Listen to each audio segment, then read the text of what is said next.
Bismillahirrahmanirrahim. Assalamualaikum warahmatullahi wabarakatuh.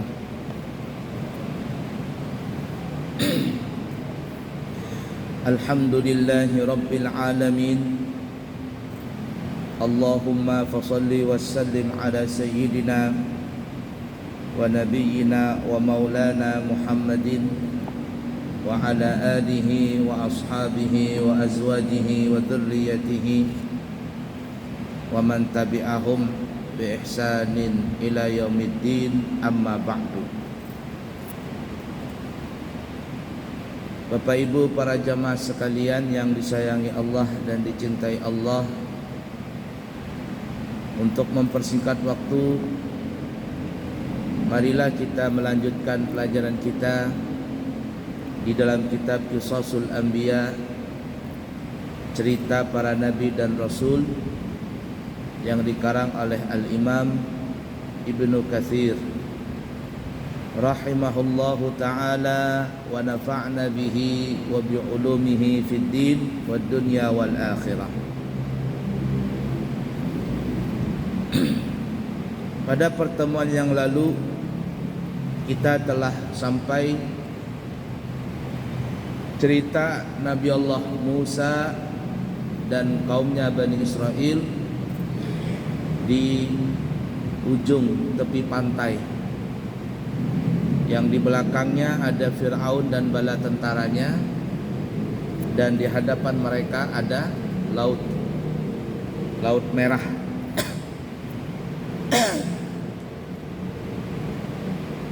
Laut merah itu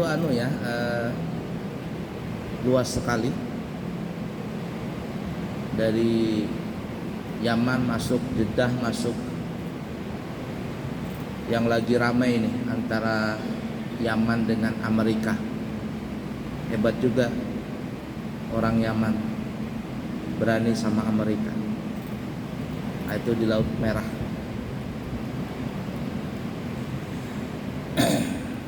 Nah, ketika mereka sudah sampai Bani Israel, lalu orang-orang Israel berkata kepada Nabi Musa, "Wahai Musa," kalau bahasa kitanya nih ya, kita ini maju kena mundur kena, kita kembali, kita akan dibantai oleh Fir'aun dan bala tentaranya. Kita menuju ke depan, laut menghadang kita, dan rasa-rasanya nggak ada seorang pun yang mampu menyeberangi lautan tersebut. Dalam keadaan terdesak seperti itu, maka Allah memerintahkan kepada Nabi Musa untuk memukulkan tongkatnya ke lautan. Sebagaimana disebutkan di dalam surah Asy-Syu'ara ayat 63, Allah Subhanahu wa taala berfirman, "A'udzu billahi minasy syaithanir rajim. Fa'auhayna ila Musa an idrib bi'asakal bahr fanfalaqa fakana kullu firqin qad-dawdil 'azim." Lalu kami, kata Allah, mewahyukan kepada Nabi Musa. Apa kata Allah? "Hai Musa, pukullah lautan itu dengan tongkatmu." Maka terbelahlah lautan itu, dan tiap-tiap belahan adalah seperti gunung yang besar. Jadi terbelah lautan tadi, belahan tadi itu sampai menimbulkan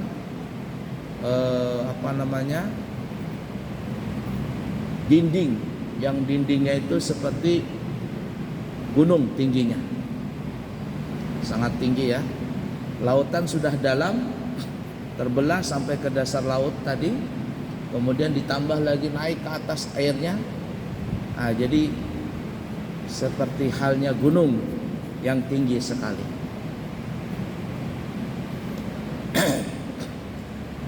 Dan pernah kita ceritakan di sini, mungkin sudah berapa kali kita ulangi ya. Tahun lalu kami berangkat umrah plus Turki. Di Turki itu ada Museum Topkapi. Di dalamnya itu banyak peninggalan-peninggalan barang-barang sejarah seperti jenggot Nabi Musa, jenggot Nabi kita Muhammad SAW, darah bekam Nabi kita, kemudian ada baju jubah Nabi kita, pedang dan lain sebagainya. Di antara begitu banyaknya peninggalan-peninggalan sejarah dan diyakini 100% keasliannya, salah satunya di situ adalah ada tongkat Nabi Musa alaihissalatu wassalam. Tongkat Nabi Musa. Nah, waktu saya melihat itu agak ada kebingungan. Kenapa ada kebingungan? Karena Nabi Musa itu orangnya tinggi besar. Tinggi besar. Orang zaman dulu bisa mencapai 15 sampai 30 meter tingginya. Kalau Nabi Adam 60 hasta ya kurang lebih 30 meter. Ya, Nabi Musa mungkin ya anggaplah 15 sampai 20 meter. Tingginya orang zaman dulu tinggi-tinggi, besar-besar. Nah, yang anehnya saya lihat waktu itu, kami lihat tongkat Nabi Musa itu hanya sepanjang kurang lebih 1 meter. Saya ukur dengan tangan saya kurang lebih segini, dari ujung tangan sampai ke sini. Ya kurang lebih semeter. Kemudian besarnya itu hanya kurang lebih sebesar ini. Sebesar gagang lampu ini. Sangat kecil sekali. Jadi saya berpikir apakah ini tongkat Nabi Musa atau tidak ini. Tapi di situ dituliskan asa Musa alaihi salatu wasalam. Tongkatnya Nabi Musa alaihi salatu wasalam. Nah, di situ mungkin agak berpikir saya, bisa jadi tongkat Nabi Musa ini adalah tongkat, bukan tongkat Nabi Musa yang dijadikan seperti halnya orang-orang yang pakai tongkat. Ya, saya terkadang sini pakai tongkat atau tongkat kayak tongkat mimbar kita ini, enggak. Tapi bisa jadi itu adalah tongkat komando. Kalau kita lihat ada jenderal bintang 1, 2, 3. Nah, itu kemana-mana biasanya dia punya tongkat. Cuman segini saja tongkatnya, tongkat komando. Wallahu alam, hanya Allah saja yang maha mengetahui apakah tongkat itu yang dijadikan oleh Nabi Musa untuk memukul lautan, dan apakah tongkat itu juga yang bisa berubah menjadi ular raksasa yang kita pernah bahas di kitab ini. Bahkan ularnya itu punya kaki, punya tangan, bisa terbang, jadi semacam naga ya. Dalam kisah Israiliyat itu semacam model naga, punya kaki dia. Saking besarnya punya kaki. Wallahu alam, hanya Allah saja yang mengetahui itu. Cuman kita meyakini bahwa cerita tentang terbelahnya Lautan Merah itu adalah benar adanya. Kita lanjutkan, dikatakan tiba-tiba laut yang ada di depannya terbelah menjadi 12 jalan. Ini yang kita pernah ceritakan. Para ulama mengatakan bukan hanya terbelah menjadi 2, tetapi terbelah menjadi 12 lorong, 12 gang. 12 gang. Kenapa? Karena Bani Israel itu berjumlah 12 suku. 12 suku.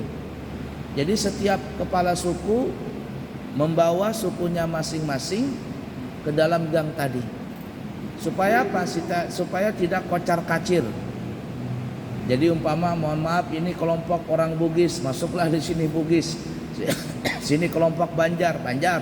Ini kelompok Butun, ini kelompok Jawa, ini kelompok Madura.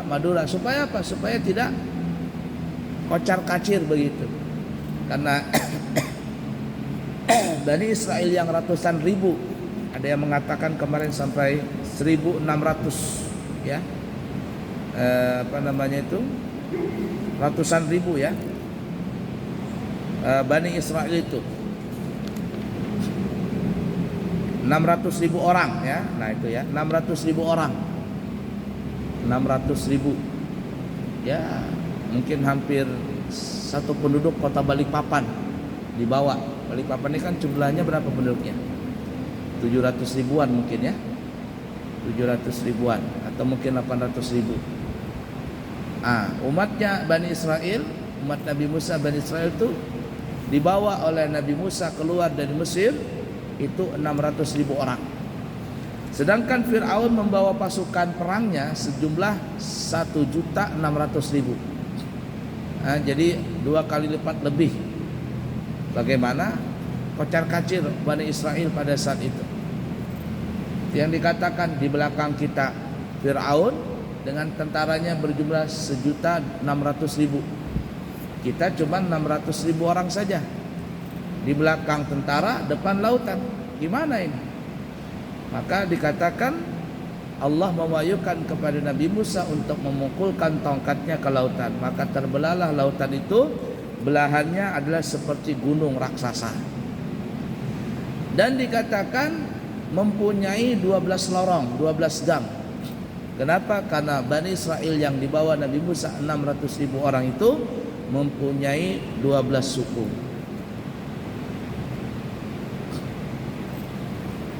Kemudian dikatakan ada juga pendapat bahwa masing-masing jalan itu terdapat celah-celah yang transparan. Jadi kelihatan ya. Jadi 12 gang ini bukan nggak kelihatan, jadi transparan begitu. Dibelah dengan air laut, gang berikutnya dibelah dengan lautan sampai menjadikan 12 lorong sampai ke atas ya, seperti raksasa, seperti gunung. Jadi ketika suku ini, suku Madura lewat, umpamanya mohon maaf ya, suku Madura lewat, sini suku Banjar, mereka saling lihat-lihatan. Oh iya ini kelompok saya, ini kelompok saya. Jadi supaya mudah nih pemimpinnya dari setiap suku untuk mendata dari kaumnya masing-masing.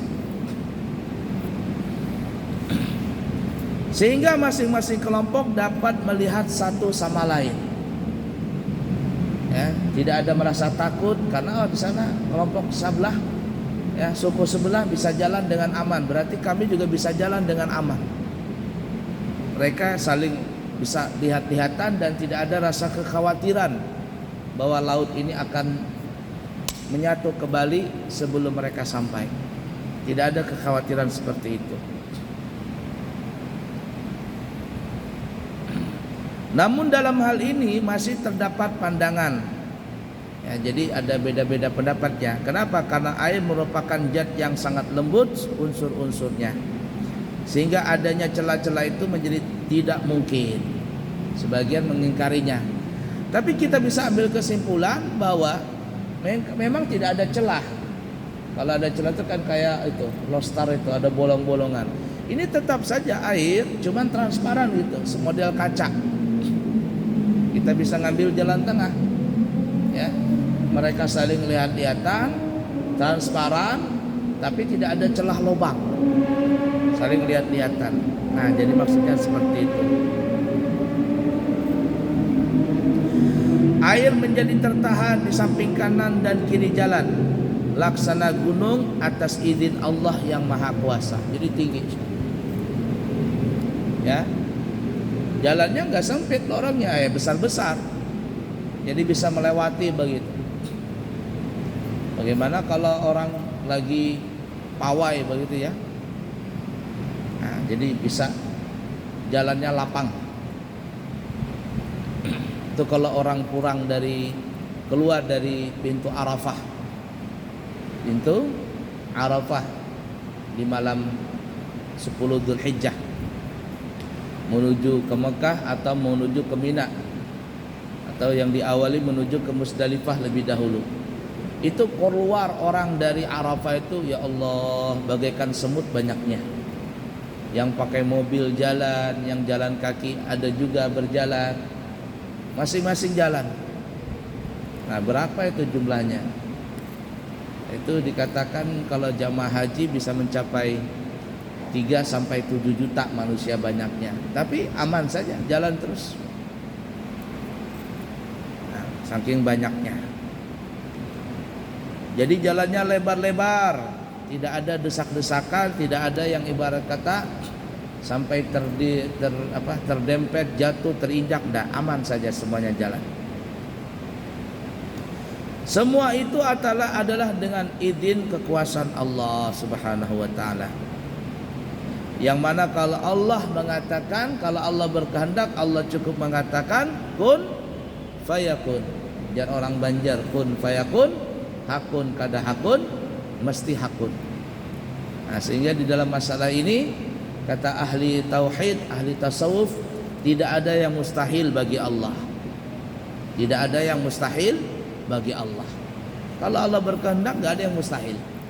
Nah, cuman kata para ulama ahlu tauhid, ahlu tasawuf mengatakan mustahil itu terbagi menjadi dua. Ya, mustahil itu terbagi menjadi dua. Yang pertama mustahil fil adah, dan yang kedua mustahil fil aqal. Adapun yang pertama mustahil di dalam adat kebiasaan. Mustahil di dalam adat kebiasaan. Kalau mustahil di dalam adat kebiasaan, adat istiadat manusia, adat istiadat alam, ini yang kita katakan tidak ada yang mustahil bagi Allah. Tidak ada yang mustahil bagi Allah. Contohnya umpama seperti Nabi Musa. Pada adat kebiasaan manusia, enggak ada seseorang yang mampu bisa membelah lautan. Tapi dengan izin Allah, hanya Nabi Musa memukul tongkat, terbelahlah lautan tadi. Itu tuh. Secara adat kebiasaan, tidak ada orang bisa terbang, apalagi sampai melewati luar angkasa. Tapi kalau Allah berkehendak, tidak ada yang mustahil bagi Allah. Dengan kudrat dan iradat Allah, Allah cukup mengatakan kun fayakun, maka jadilah orang itu bisa terbang tanpa menggunakan alat, tanpa menggunakan mesin, bisa terbang. Bahkan bisa menembus luar angkasa, bahkan bisa menembus ruang dan waktu. Siapa itu?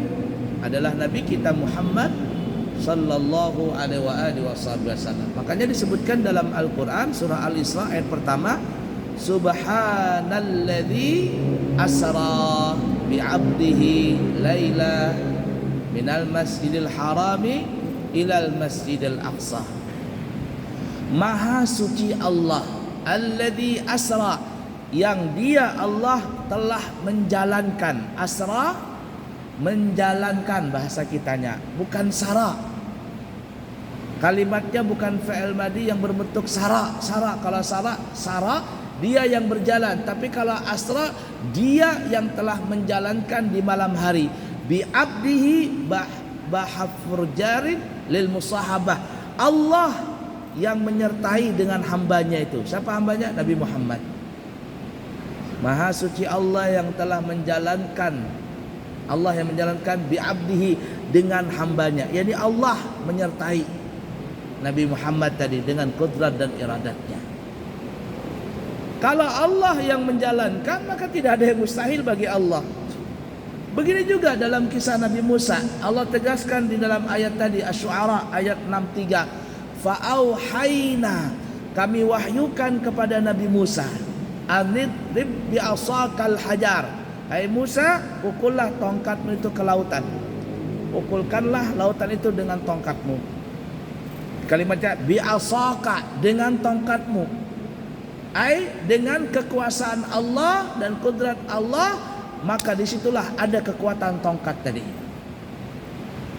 Terbelahlah lautan tadi kataudil azim, seperti gunung-gunung yang tinggi, seperti belahan gunung yang tinggi.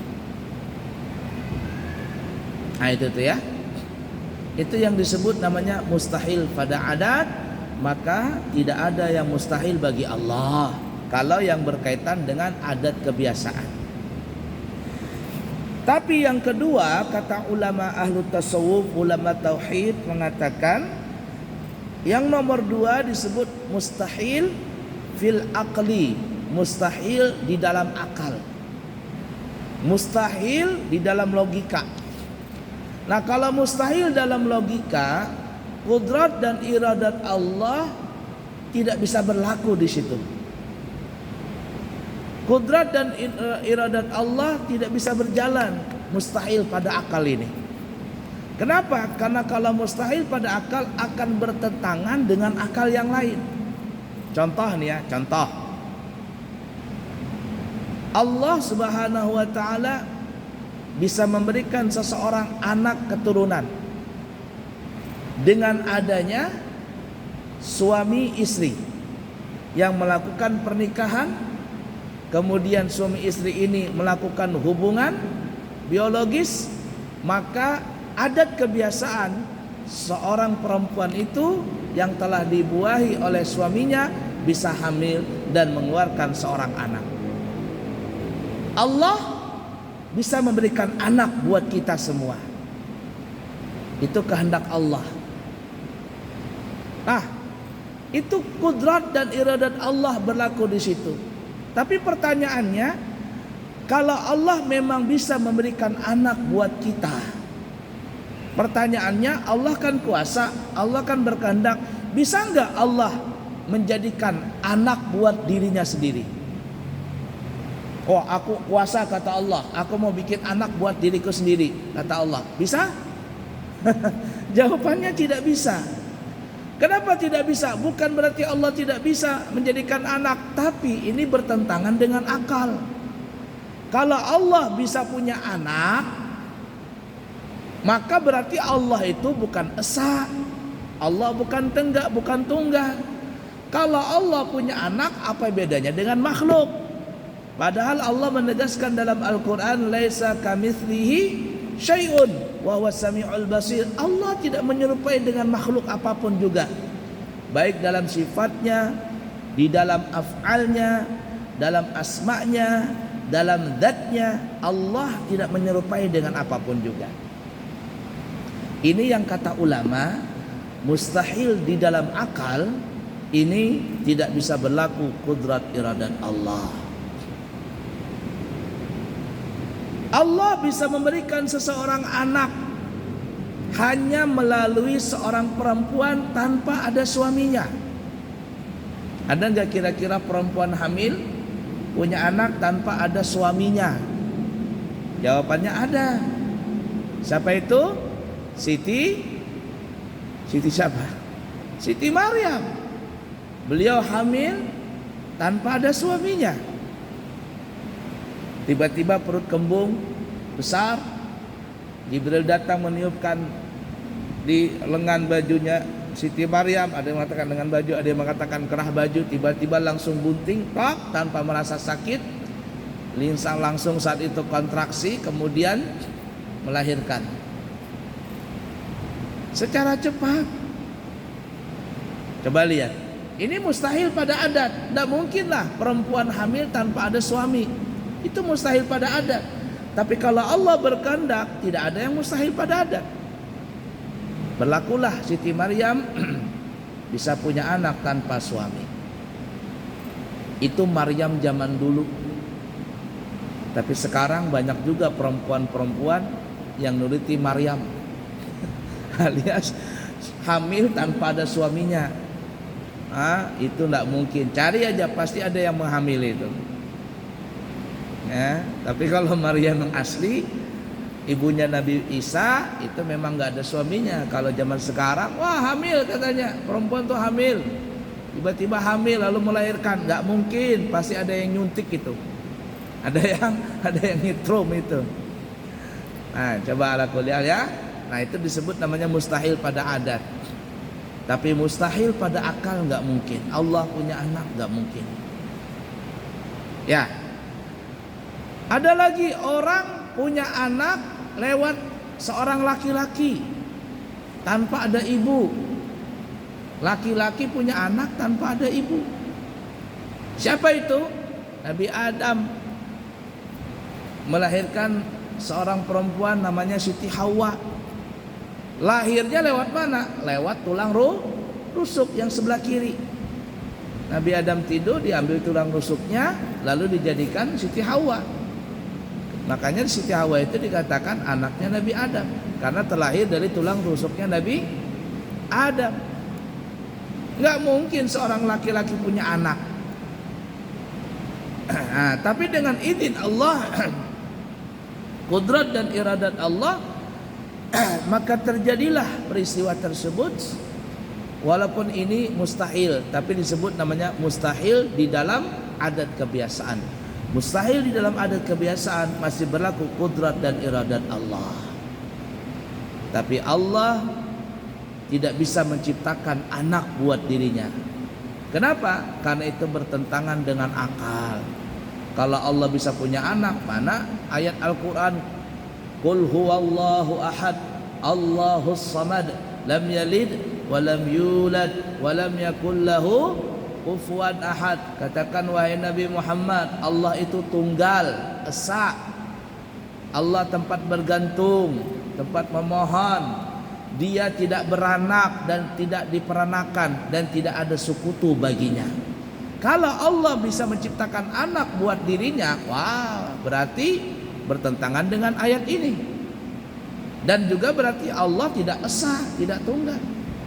Oleh karena itu kata para ulama, yang kita bicarakan mustahil ini masih bisa berlaku kudrat iradat Allah adalah mustahil di dalam adat kebiasaan manusia. Tapi mustahil di dalam akal, kudrat iradat Allah tidak bisa berjalan di situ. Boleh dipaham? Allah bisa menciptakan kita mempunyai kembaran. Ada kembaran sedarah daging, ya. Kita punya kembaran, umpama ada orang punya saudara kembar. Bahkan terkadang nggak punya saudara kembar, yakni dalam satu rahim, satu ibu. Tapi yang anehnya kita punya kembaran di lain. Ada yang mengatakan kita di dunia ini mempunyai 7 kembaran kita. Kita mempunyai 7 kembaran. Ya, coba pernah nggak ketemu dengan kembaran kita? Saya berapa kali ketemu dengan kembaran saya. Lah, mirip kata saya. Mirip. Model rupanya dan sebagainya mirip. Ada yang mengatakan kita punya 7 kembaran di dunia ini. Ada yang mengatakan 11 punya kembaran. Ini musim kampanye presiden. Berapa orang yang mirip Anies Baswedan? Berapa orang yang mirip dengan Prabowo? Berapa orang yang mirip dengan Ganjar? Berapa orang yang mirip dengan siapa namanya itu? Jokowi? Yang mirip dengan Yusuf Kala? Macam-macam tuh keluaran kembaran-kembarannya. Mirip sekali. Yang mirip suaranya, yang mirip rupanya, yang mirip kelakuannya. Banyak. Allah bisa menciptakan setiap kita punya kembaran. Walaupun tidak sedarah, tidak sedaging. Apalagi sedarah sedaging. Kenapa? Itu mustahil pada adat. Kalau Allah berkehendak jadi. Tidak ada yang mustahil bagi Allah. Tapi pertanyaannya, bisa nggak Allah menciptakan kembaran buat Allah sendiri? Aku kuasa kata Allah, aku mau bikin kembaranku. Bisa? Nah, bukan Allah tidak bisa. Kenapa? Karena kalau seandainya Allah bisa melakukan itu, bertentangan dengan ayat walam yakul lahu kufuwan ahad. Allah tidak punya syarikat. Allah tidak punya kembaran. Nah, itu yang kita bahas tadi. Kata ulama ahli tasawuf, mustahil itu terbagi 2. Ada mustahil di dalam adat, ada mustahil di dalam akal. Mustahil di dalam adat, tidak ada mustahil bagi Allah. Di situ berlaku kudrat dan iradat Allah. Tapi kalau mustahil di dalam akal, kudrat iradat Allah tidak bisa berlaku di dalam masalah itu. Kenapa?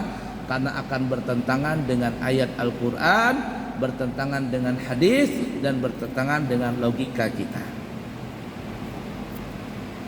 Nah, apalagi Isa.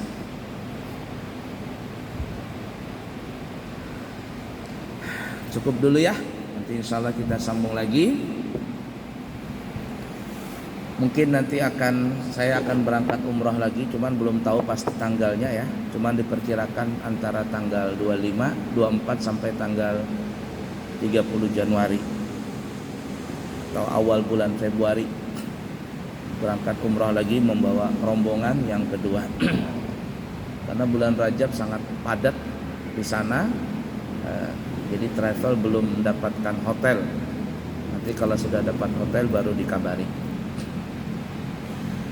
Baik, siapa yang kepingin berumrah, kita buka dengan harga 32 juta rupiah berangkat dari Balikpapan. yang kepingin umrah Lailatul Qadar 13 hari sampai hari raya Idul Fitri di Mekah, 42 juta rupiah harganya. Dan siapa yang kepingin haji furada langsung berangkat tahun ini tanpa menunggu, harganya 195 juta rupiah. Kalau ada yang berminat segera mendaftar. Haji kita tutup sampai akhir daripada bulan Maret. Kalau masih ada seatnya, ya alhamdulillah. Kalau tidak ada, berarti sebelum tanggal 30 Maret kita sudah tutup pendaftaran haji furada. Cukup sekian, yang baik dari Allah, yang buruk dari pribadi. Minta maaf, minta ampun.